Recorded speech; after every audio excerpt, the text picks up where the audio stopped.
to the real thing. So we call, in Thai we say nimit from nimit จากความทรงจำ It's also nimit from your memory. Yeah.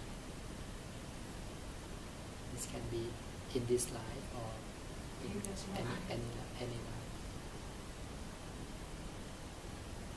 Some people say that when the small children remember some things from previous life, they start chanting in Pali and talking. Some people in the West or now who are like studying science, they don't want to believe it. They say, we don't believe in rebirth because it's all produced by the brain, and it's not possible that these children can have it in the brain because they never learned it. I don't know how one could argue or explain, that this information comes. It's quite easy in Thai because in Thai we use many words about the mind, like understand. We say เข้าใจ is mean go into the mind, not into the brain, not เข้าสมอง Even when you take the breath in and out, we say หายใจ is breathe the mind, not breathe the air.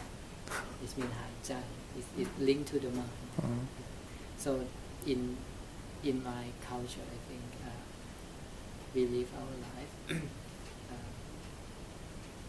in both ways.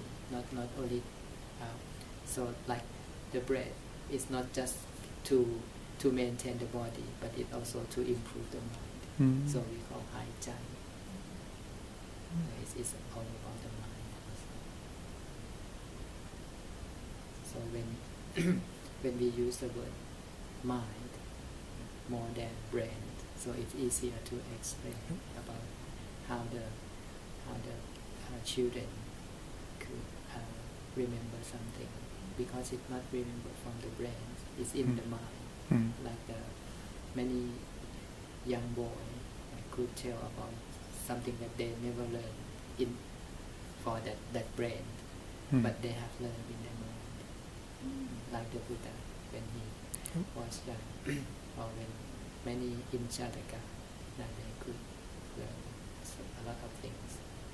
So that bring from, like, it could be a period, previous life. The Buddha himself, he never had any details about the jataka in his brain, because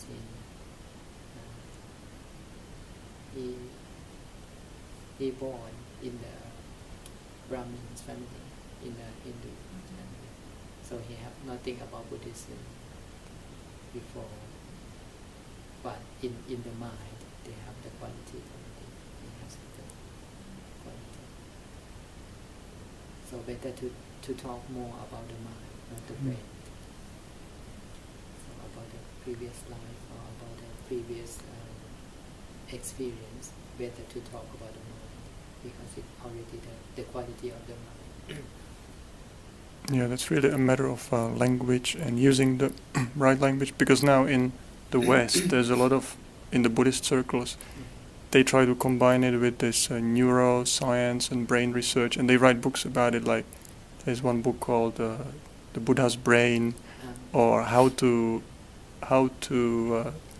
sort of like train your brain to be more compassionate. But it's strange to talk like this, because like the brain doesn't know anything in that way.